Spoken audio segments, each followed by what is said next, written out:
Mabuhay sa inyong lahat. Ako si Dr. Renato Bagani at ngayon ay susuriin natin ang paksang, 3 sinabing ligtas na lugaw, lihim na sumisira sa bato, at 3 panlunas na lugaw. Alam kong marami sa inyo ang pumipili ng lugaw para sa almusal. Iniisip na ito ay magaan sa tiyan, madaling tunawin, at mabuti para sa tiyan, lalo na para sa mga nakatatanda o sa mga may sakit. Sa katunayan, sa unang tingin, tila makatuwiran. Isang mainit na mangkok ngang lugaw ang tila pinakaligtas na pagpipilian. Ngunit sa loob ng 35 taon ko sa nephrology, hindi ko mabilang ang makasongang kidney failure na tahimik na lumalala at ang ugat ay nakmula sa tila walang salang mangkok ngang lugaw na iyon. Marami sa aking mga pasyente ang dumating na may pamamagang paa, pagkapagod, unti-unting pagbaba nga ihi at malinaw na pagtaas ng creatinine. Lahat sila ay nagulat nang malaman na ang dahilan ay bahagyang dahil sa ugali ng pagkain ng lugaw tuwing umaga.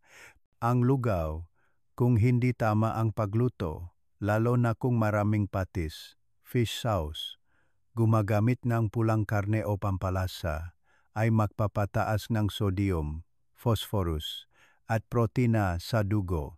Ang sangkap na ito ang tahimik na pasanin na napapahirap sa bato na magsala ng mas matindi na unti-unting humahantong sa pagkapagod at pagina nito. Ang bato ay isang tahimik na organ na nagsasala ng toxins. Kung pinipilit itong magtrabaho ng labis, hindi ito makapagsasalita hanggang sa ito ay lubhang napinsala. Kaya, ngayon, inaanyayahan ko kayong pag-isipan kung ang mangkok lugaw araw-araw ay tunay ngang kasinggaan ng iniisip natin at narito ang 3 uri ngang lugaw na tila malusong ngunit ang mga salarin sa tahimik na pagkasira ngang bato araw-araw para makapagbago kayo bago pahuli ang lahat. Pagdating sa lugaw na may baka, beef lugaw, naniniwala ako na maraming Pilipino ang agad na mag-iisip ng isang pagkaing pampasigla ng dugo, pampalusok, lalo na kapag pakiramdam ay pagod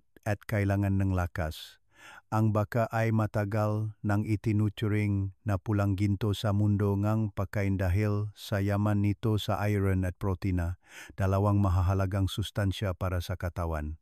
Ngunit ang hindi gaanong alam nga marami, lalo na sa maedad, 50 pataas o may problema sa bato, ang lugaw na may baka ay parang 2 talim na espada na kapagpapalusok nga, ngunit ang panganib sa bato ay kasing taas din. Ang baka ay isang uri ngang pulang karne na naglalaman ng mataas na antas ng purin. Kapag pumasok ang purine sa katawan, nagiging uric acid ito. Kung ang ating bato ay malakas pa, ang pagtanggal ng uric acid ay hindi problema. Ngunit sa mga nakatatanda na ang bato ay humina na sa paglipas ng panahon, napakahirap salayin ang lahat ng uric acid na ito. Ang resulta ay ang pag-ipon ng uric acid at iba pang mga dumi tulad ng urea at creatinine sa dugo. Sa panahong iyon, ang bato ay kailangang doblehin ang bilis ng pagsasala na nagpapataas ng presyon sa glomeruli na nagiging sanhi ng unti-unting pagkasira ng mga selula ng bato araw-araw.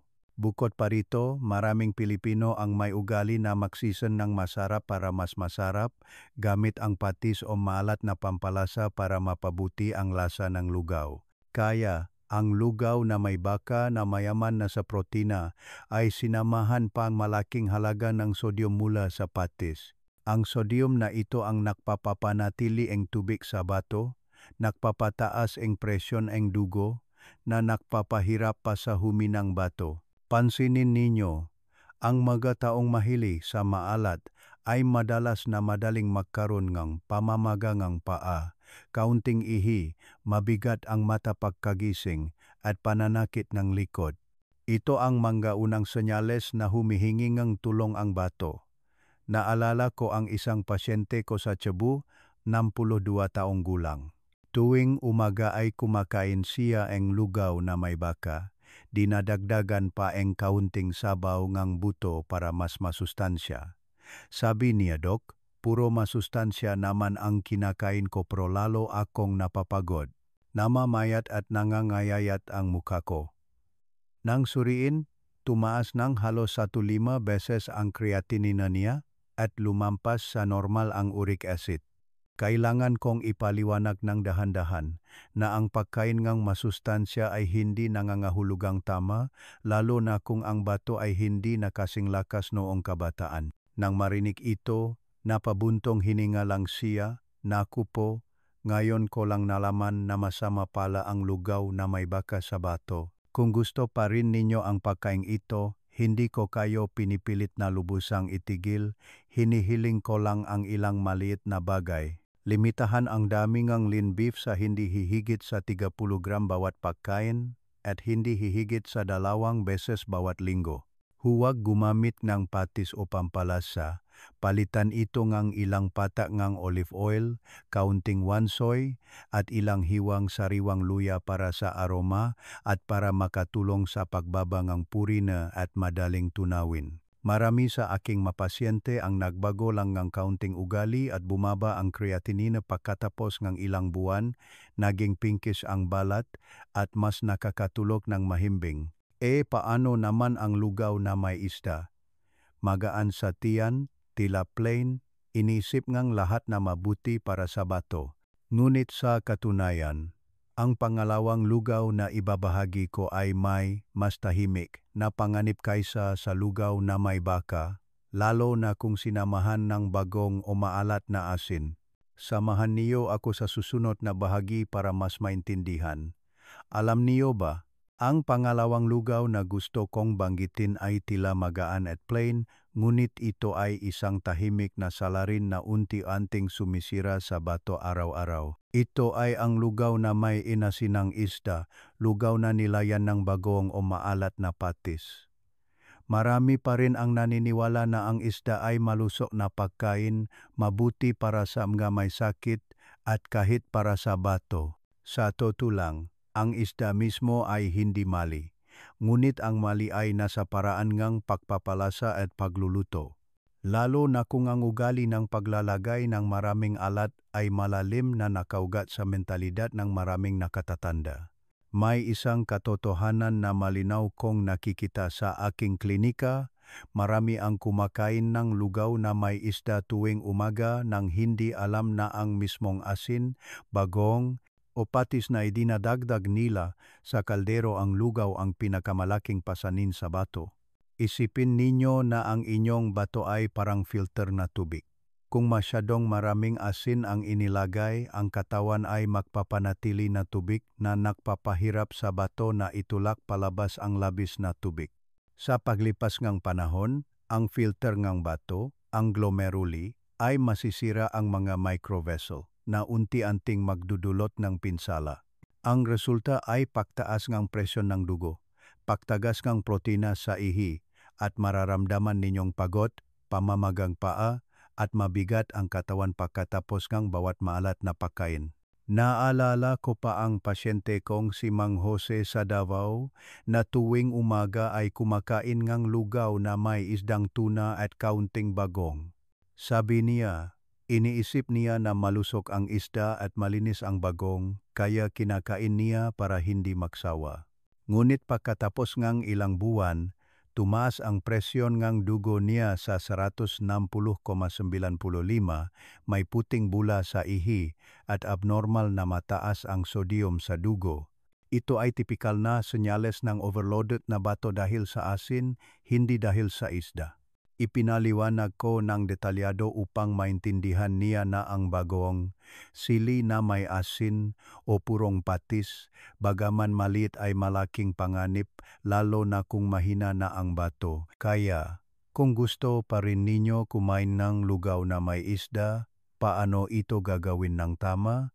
Ang sagot ay maari pa rin kainin ngunit kailangan pumili ng tamang isda at lutuin ng tama. Mas mainam na pumili ang sariwang tilapia o bangus, dalawang uri ang isda na malusog, hindi masyadong malansa, at madaling tunawin. Kapag naglulutong lugaw, maaring magdagdag ng dahon ng sibuyas o luya para mapabuti ang lasa.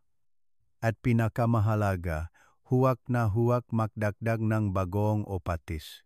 Sa halip, maaring gumamit ng kaunting sesame oil, ilang hiwa ang sariwang luya para ang lugaw ay mas mabango at madaling tunawin ng hindi nagbibigay ng pasanin sa bato.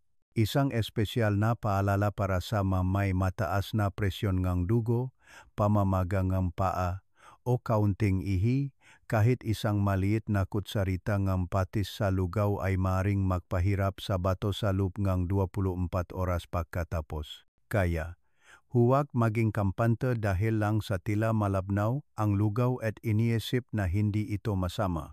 Ang mapakaing tila magaan ang siyang maaring dahilan ng unti-unting pagkapagod ng bato araw-araw.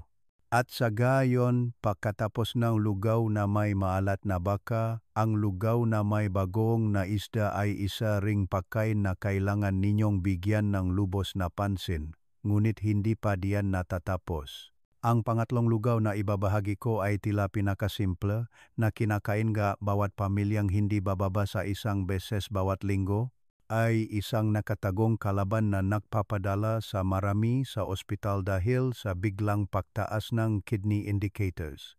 Samahan niyo ako sa susunod na bahagi, kung saan tatalakayin ko ng detalyado ang lugaw na may adobo at kung bakit ito mapanganib. Ang pangatlong lugaw na gusto kong ipaalam sa inyo ay tila simple at inosente na kinain ng lahat, ngunit ito ay isang nakatagong kaaway na nagdudulot ng pinsala sa bato na hindi gaanong masama kaysa sa dalawang nabanggit. Ito ay ang plain lugaw na sinamahan ng adobo. Tunog pamilyar. At para sa maraming Pilipino na nakatira sa ibang bansa, ito ay isang pagkaing nagpapaalalang lasang tahanan na madaling kainin at hindi nakakasawa. Ngunit, makababayan, ang pagkaing ito na tila simple at pangkaraniwan ang siyang tahimik na sumisira sa ating bato araw-araw. Ikuwento ko sa inyo ang isang tunay na kwento. Si Aling Nena, ang pasyente ko sa Cavite, 68 taong gulang galing ng Ilocos. Sabi niya, Dok, dito sa Maynila, nakakasawa ang lahat ng pagkain. Ang lugaw na may adobo lang ang madaling kainin at lunukin. Tuwing umaga ay kumakain siyang isang mangkok malabnaw na lugaw na may ilang hiwang adobo. Ngunit pagkatapos lamang 6 na buwan, tumaas ang creatinine niya ngang higit sa 40%, nag-fluctuate ang presyon ng dugo sa 160, pagod ang katawan, nangitim ang balat, at kaunti ang ihi. Nang masusing suriin, nagsimula na ang bahagyang pamamagang bato, may mga senyales kang protina. Ang dahilan ay hindi nasa plain lugaw kundi sa adobo mismo. Ang adobo, lalo na kung marami ang soy sauce at suka, at kung minsan ay may patis pa, ay naglalaman ng mataas na sodium at acid. Ang masangkap na ito, kapag pumasok sa katawan, ay nagpapataas ng presyon ng dugo at nagpapahirap sa bato na magsala. Ang microvessels na ito ang maliliit na filter sa bato na may papel sa pagsasala ng toxins mula sa dugo.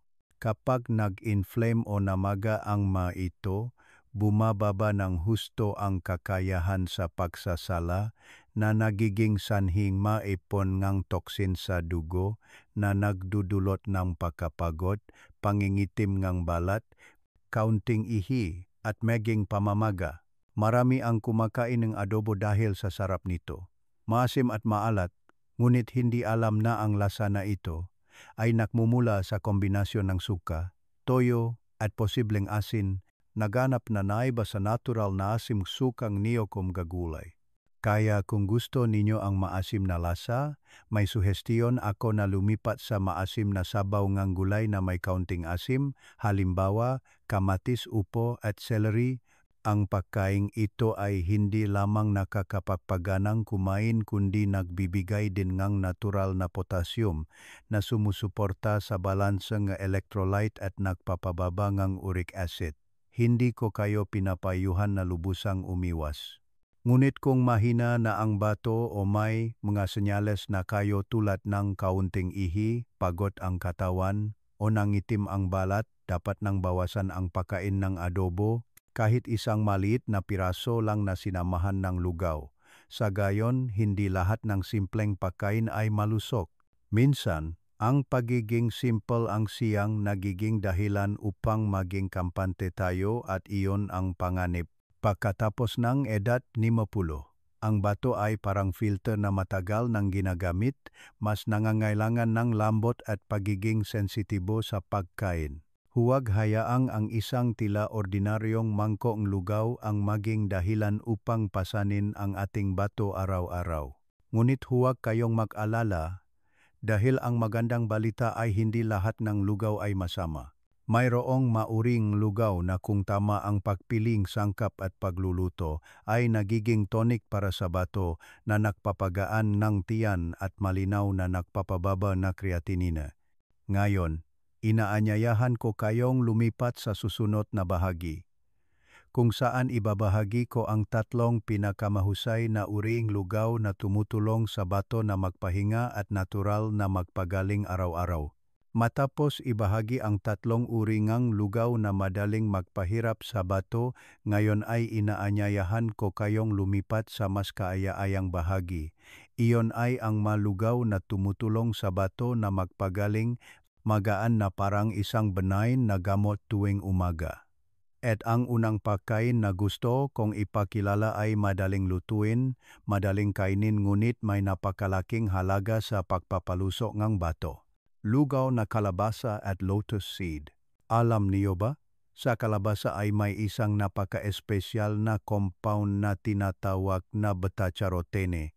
Ito ay isang malakas na antioxidant na may kakayahang protektahan ang mga selulang renal tubular mula sa pinsala na dulot ng uric acid at naipong toxins. Kapag pumasok sa katawan, ang beta-carotene ay nagiging bitamina A na tumutulong laban sa free radicals, binabawasan ang tahimik na pamamaga sa bato, isang bagay na hindi malinaw na nakikitang marami sa labas ngunit napakabisa kung patuloy na ginagawa. Ang lotus seed naman na matagal nang itinuturing na gamot sa tradisyonal na Chinese medicine ay mas mahalaga pa kung tama ang paggamit. Ang lotus seed ay naglalaman ng isang aktibong sangkap na tinatawag na lysoaspartame methyltransferase.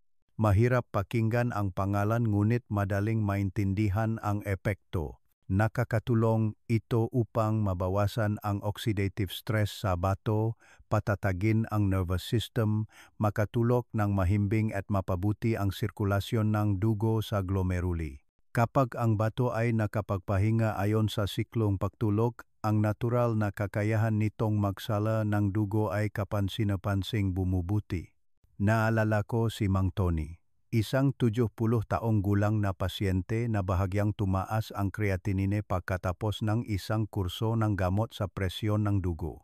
Matapos kong turuan siyang palitan ang almusal mula sa plain lugaw patungong lugaw na kalabasa at lotus seed nang walang asukal, walang patis, kinakain sa pagitan ng 7 hanggang 8 gram umaga. Pagkatapos lamang ng 2 buwan, bumaba ang creatinine ni Mang Tony mula 1 nang patungong halos ligtas na antas, gumaan ang pakiramdam, lumiwanag ang balat, at pinakamahalaga, mas nakatulog siya ng mahimbing. Napakasimple rin na pagluluto, atam si gram kalabasa, 30 gram sariwa o tuyong lotus seed na binabad na, niluto na may 220 ml tubig. Kapag malambot na ang lugaw, patayin ang apoy at maglagay ng 1 kutsarita ng olive oil. Dapat kainin sa umaga dahil ito ang oras na ang bato ay pinakamalakas sa pagsasala ng dugo sa araw. Ang pagkain sa tamang oras ay nakakatulong sa bato na sumipsip ng sustansya ng mas mahusay ng hindi napapagod. Ang benepisyong lugaw na ito ay hindi lamang sa pagbaba ng creatinine kundi nakakatulong din sa pagbaba ng blood sugar, pagpapabuti ng panunaw dahil sa natural na fiber sa kalabasa. Ang sinumang kumakain nito ng regular tuwing umaga sa 1 linggo ay malinaw na makikita ang mas malinaw na ihi, mas mahimbing na pagtulog, hindi na masyadong nangangayayat ang balat, at mas magaan ang pakiramdam. Ito ang senyales na ang bato ay nakapagpahinga at gumaling ng tama. At iyan pa lang ang unang lugaw. Ang pangalawang lugaw na ibabahagi ko ay hindi lamang nakakatulong sa bato na huminga ng mas madali kundi sumusuporta rin sa pagbaba ng kolesterol, pagpapatatak ng presyon ng dugo, at napakabuti sa panunaw. Iyon ay ang lugaw na oatmeal at munggo, isang lugaw na simple ngunit kasing halaga ng gamot. Samahan ninyo ako sa susunod na bahagi, lugaw na oatmeal at munggo. Ang pangalawang pinakamahusay na lugaw na gusto kong ibahagi sa inyo ay pamilyar at lubhang benign. Iyon ay ang lugaw na oatmeal at munggo. Tila simple lang ngunit ang kombinasyon ng dalawang sangkap na ito ay tunay na gintong pares para sa sinumang gustong magpalusok ng bato, bawasan ang presyon ng pagsasala ng dugo habang tinitiya ang sapat na nutrisyon para sa katawan tuwing umaga. Alam niyo ba? Ang oatmeal ay naglalaman ng isang espesyal na uri ng fiber na tinatawag na beta-glucan. Ang sangkap na ito ay hindi lamang nakakatulong sa pagbaba ng cholesterol sa dugo kundi may kakayahan ding sumipsip ng labis na toxins, bawasan ang blood sugar, at suportahan ang pagganang bato sa pamamagitan ng pagpapanatili ng dugo na malinis at mas matatag. Ang munggo, bukod sa mga kilalang benepisyo nitong pampalamig at pang-detox, ay naglalaman din ng isang napakahalagang aktibong sangkap na tinatawag na inosine. Nakakatulong ang sangkap na ito upang paluwagin ang mga renal microvessel, bawasan ang spasms at mapataas ang sirkulasyon ng dugo sa glomeruli. Dahil dito, ang ating bato ay mas madaling humihinga at hindi na kailangang magtrabaho ng husto tulad ng dati. Isang pag-aral ng Chun University ng South Korea noong 2022 ay nagpakita rin na ang nakatatanda na kumakain ng munggo 3 beses bawat linggo. Pagkatapos ng 3 linggo, bumaba ang GFR o glomerular filtration rate. Ibig sabihin ang presyon sa bato ay bumaba ng average na 12%. Ibig sabihin, ang bato ay tunay na nakapagpahinga sa halip na kailangang magtrabaho ng husto sa maghapon at magdamag tulad ng dati. Naalala ko si Mang Nestor, 66 taong gulang, nakatira sa Antipolo. Dati, tuwing umaga ay kumakain siya ng lugaw na may lamang loob hanggang sa tumaas ang creatinine niya at nagulantang siya. Pinayuhan ko siyang lumipat sa lugaw na oatmeal at munggo tuwing umaga. Pagkatapos ng 1 buwan, muling suriin, bumaba ang creatinine mula 1.5 hanggang 1.2, naging pinkish ang balat, mas nakakatulog ng mahimbing, at mas masigla ang pakiramdam. Natawa siya at sinabing, kung ganito ang lugaw na nakakapagpalakas, handa akong kainin ito habang buhay. Hindi rin komplikado ang paglulutong lugaw na ito. Kailangan lang 50 gram rolled oats, 30 gram munggo binabat ng 1 oras na lulutuin sa mga 250 ml na mainit na tubig. Kapag malambot na ang munggo, ilagay ang oatmeal, haluin ng dahan-dahan sa mahinang apoy sa loob ng 5 minuto at tapos na. Walang asukal, walang pampalasa. Kung gusto ngang mabangong lasa, maaring magdak ng 1 patak ng sesame oil o olive oil pagkatapos patayin ang apoy. Ang lugaw na ito ay hindi lamang madaling tunawin kundi nakakatulong din sa pagpapatatak ng blood sugar, pagbaba ng cholesterol, pagtanggal ng toxins, nakakatulong sa malalim na pagtulog, at hindi nakakapagod pagkagising. Sa totoo lang, kung may naghahanap ng lugaw na magaan sa tiyan at mabuti sa bato, ang lugaw na oatmeal at munggo ang isang mahusay na pagpipilian. Ngunit hindi pa diyan natatapos. Ang pangatlong lugaw na ibabahagi ko ay mas espesyal pa dahil ito ay parang auxiliary filter para sa katawan na tumutulong na tanggalin ang urea at uric acid mula sa dugo ng walang gamot. Samahan niyo ako sa susunod na bahagi. Matamis na lugaw na gulay, simpleng pagkain na kasing halaga ng gamot.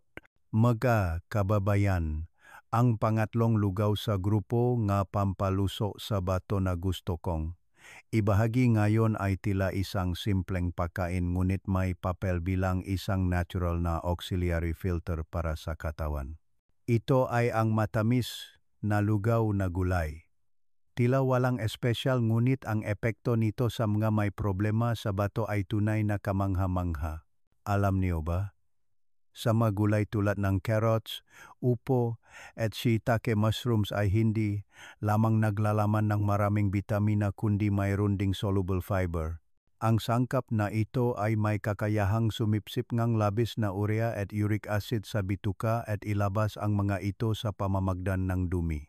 Ibig sabihin, sa halip na hayaan ang bato na magsalang lahat, maaari tayong magbahagi ng trabaho sa pamamagitan ng pagpapawabaya sa bituka na iproseso ang bahagi ng toxins na nagpapababangang pasanin sa bato sa isang napakakaraniwang paraan.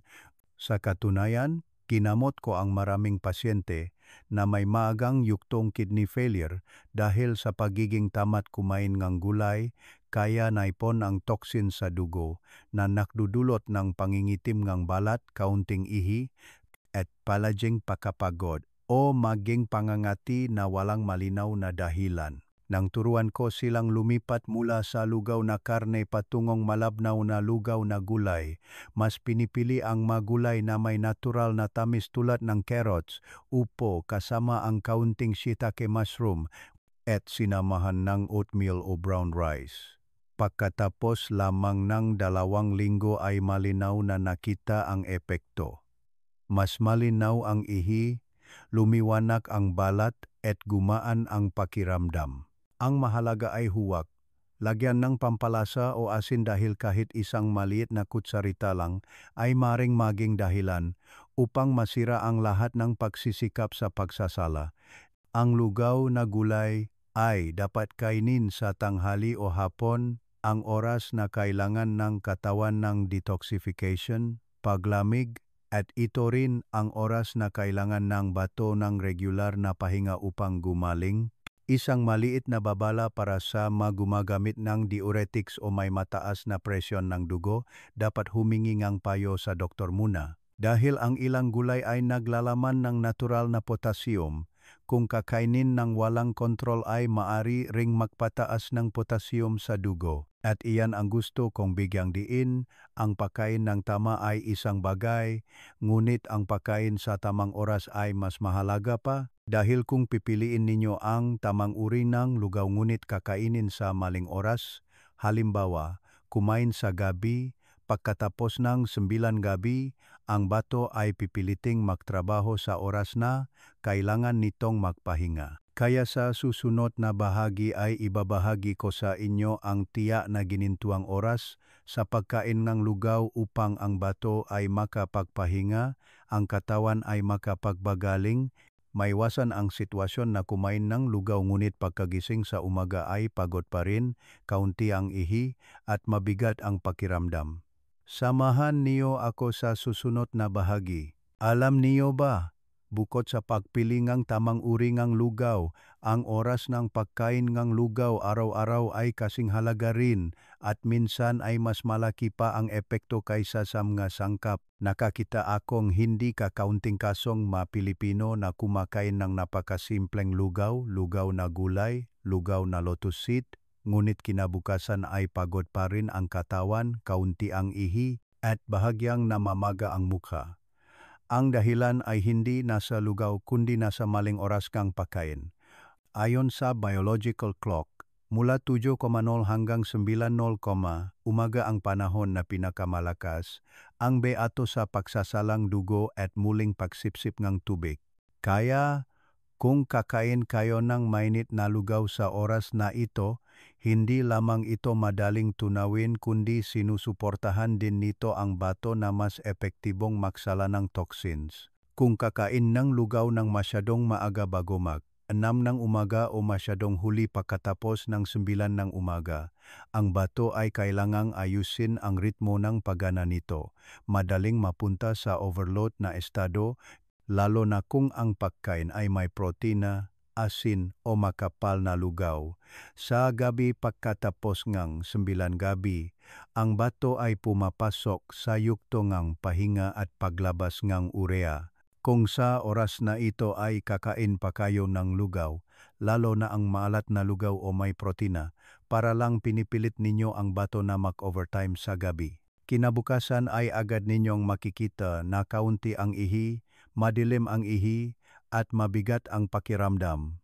Kaya, gaano karami ang sapat na kainin upang ang bato ay hindi mapagod? Samahan niyo ako sa susunod na bahagi, kung saan tatalakayin ko ng malinaw ang angkop na dami ngang pagkain at ang mga tips sa pagko-combine upang ang lugaw ay makapagbigay ng pinakamataas na benepisyo sa bato. Madalas iniisip ng mga Pilipino na ang lugaw ay isang magaan na pagkain kaya kahit gaano karami ang kainin ay ayos lang. Ngunit sa katunayan, ang pagkain ng masyadong kaunti o masyadong maraming lugaw ay hindi maganda para sa bato, lalo na para sa mga nakatatanda o may sakit. May mga Pilipino na takot kumain ngang marami kaya ilang kutsara lang lugaw ang kinakain bawat pagkain o sa kabaliktaran. May mga nakikita na malapnaw ang lugaw at madaling kainin kaya kumakain ngang isang malaking mangkok, dinadagdagan pang sabaw, buto at nilalagyan ng maraming pampalasa para masarap. Ang parehong paraan ay maring magpahirap sa bato. Ibahagi ko ang standard na proporsyon na palagi kong pinapayuhan sa aking mga pasyente. Bawat pagkain ay dapat lamang kumain ng humigit kumulang 200 hanggang 250 ml ng lugaw, katumbas ngang isang maliit na mangkok. Pagkatapos kumain, dapat uminom ngang karagdagang 100 ml ng mainit na tubig upang matulungan ang bato na dahan-dahang maglabas ngang toxins. Sa buong araw, huwag hintayin na uhawin bago uminom, kundi hatiin ang tubig sa maliliit na pag-inom upang ang bato ay regular na magtrabaho at hindi mapilit. Isang maliit na tip pa, kung ito ay lugaw sa umaga, maaring magdagdag ngang ilang hiwa ngang sariwang luya o isang kumpol ngang dahon ng sibuyas. Hindi lamang ito nakakatulong na pampainit ng tiyan at madaling tunawin kundi nagpapagana rin ng maagang function ng pagsasala ng bato. Ang lugaw ay mabuti, ngunit ang pagkain ngang tamang dami at pagko-combine ng tama ang siyang makakapagpanatili ng malusog na bato sa mahabang panahon. At pakatandaan din ninyo, hindi lahat ay maaring mag-apply ng parehong mabuting lugaw. May magrupo ngang tao na kailangan umiwas o mag-adjust ng hiwalay. Sa susunod na bahagi, tatalakayin ko kung sino ang hindi dapat gumamit ng 3 mabuting uri ng lugaw kung hindi pa nakokontrol ng maayos ang kanilang kondisyon. Mga kababayan, bagaman ang 3 lugaw na ibinahagi ko ay mabuti para sa bato, hindi lahat ay dapat mag-apply ng pareho, lalo na sa mga may sakit o espesyal na kondisyon sa kalusugan. Kung maling paraan ang paggamit, ang bato ay hindi lamang hindi makakapagpahinga kundi maaari pang ma-overwhelm at magbigay ng masamang epekto. Una, ang mataong may diabetes na hindi pa nakokontrol ng maayos ang blood sugar. Ang lugaw, lalo na ang lugaw na kalabasa o oatmeal, ay naglalaman ng madaling ma-absorb na carbohydrates. Kung kakain ng marami, mabilis na tataas ang blood sugar, at ang bato ay kailangan muling magsala ng labis na asukal na magdudulot ng pinsala sa microvessel sa mahabang panahon. Ang solusyon ay kumain ng kalahating maliit na tasa, dagdagan ang berdeng gulay at huwag kumain sa gabi. Pangalawa, ang mataong nasa dialysis o inirekomenda ang doktor na limitahan ang potassium. Ang mapakaing tulad ng lugaw na lotus seed, lugaw na munggo, o lugaw na gulay ay mabuti ngunit naglalaman lahat ng natural na potassium. Kung hindi ito may lalabas ngang bato, ang mataas na potassium ay maaring maging sanhi ngang arrhythmia, pagduduwal at pagkapagod. Dapat humingi ng payo sa doktor bago gamitin o palitan ng malabnaw na lugaw na brown rice. Pangatlo, ang mataong may pamamagang pa, kaunting ihi, at water retention. Ang grupo na ito ay may malinaw na huminang bato. Kung kakain pa rin ng makapal na lugaw at maalat, mas lalo pang magpapanatili ng tubig ang katawan. Ang tamang paraan ay kumain ng malapnaw, plain na lugaw. Hatiin ang pagkain sa maliliit na servings at dapat magpahinga ng hindi bababa sa 15 minuto pagkatapos kumain. At kung ginawa na ninyo ng tama ngunit pagod pa rin, kaunti ang ihi at nangitim ang balat, huwag pilitin ang sarili na ayusin. Sa susunod na bahagi, ituturo ko ang isang simple at madaling 3 araw na regimen upang makita ninyo kung mas madaling humihinga ang inyong bato. Para sa sinumang nag-alangan kung saan magsisimula, ibabahagi ko ang isang simple at madaling 3 araw na regimen na maaring sundin ngang sinuman upang masuri kung mas madaling humihinga ang kanilang bato. Arawan. Ganap na itigil ang isa sa 3 salaring lugaw. Lugaw na baka, malat na lugaw na isda, o lugaw na adobo. Bukod pa rito, uminom ng isang baso ng mainit na tubig 10 minuto bago mag-almusal. Sa buong araw, tandaan kung pagod pa rin ang katawan, mabigat ang pakiramdam, o kaunti ang ihi. Araw 2. Pumili ng isa sa 3 mabuting lugaw na ibinahagi. Kalabasa at lotus seed, oatmeal at munggo, o matamis na gulay. Kainin ito ngang 7:00 umaga, walang asin, walang patis. Pagkatapos kumain, maglakad ng dahan-dahan ng 10 minuto upang pasiglahin ang natural na pagsasala ng dugo ng bato. Araw 3. Panatilihin ang paboritong mabuting lugaw. Iwasan ng lubusan ang mga maalat na pagkain, pinirito, sabawng buto, at subaybayan ang ihi, ang pakiramdam pagising sa umaga, at ang antas ngang pamamaga ng mukha. Magugulat kayo dahil pagkatapos lamang ng 3 simpleng araw na ito, ang katawan ay maaring magbigay ng positibong tugon. At kung mas gumaan ang pakiramdam ninyo, ipagpatuloy lang ito dahil ang maliliit na pagbabago ang susi sa unti-unting pagaling ng bato. Pagkatapos ng bahaging ito, ibabahagi ko ang ilang taimtim na salita bilang isang doktor na nakasaksi sa daan-daang pasyente na nagbago ang buhay dahil lamang sa isang mangkok ng lugaw tuwing umaga. Mga kababayan, sa lahat ngang ibinahagi ko, ang pinakamahalagang mensahe na gusto kong ihatid ay ang ating kalusugan ay hindi nakasalalay sa mamahaling gamot kundi nagsisimula sa maliliit na ugali araw-araw tulad ng isang mangkok ng lugaw tuwing umaga. Marami ang nag-isip na ang pagkain ng simple ay sapat na, ngunit sa katunayan, ang pagkain ng tama, malusog, sapat at sa tamang oras ang paraan upang pangalagaan ang bato sa mahabang panahon. Pagkatapos ngang edad 50, ang ating katawan ay parang makina na matagal nang ginagamit, mas nangangailangan ng lambot, pagiging sensitibo, at pakikinig.